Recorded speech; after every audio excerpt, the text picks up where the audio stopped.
I'm Bernie Kurleman with Classic Living Homes. We are now doing our 5th in the series of videos at our Kensington model home in Mason. Kensington will be the site of this year's Homerama. As you can see, we've made a lot of progress on the inside. We've got our cabinets along the way, beautiful kitchen hood, a lot of the ceiling treatments and the beams and the stairways are all being trimmed and made and built.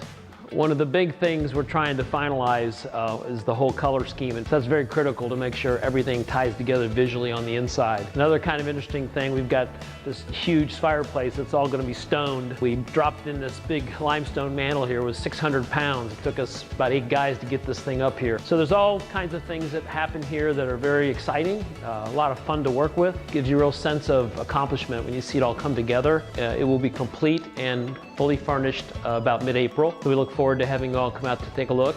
I appreciate your time. Thank you very much.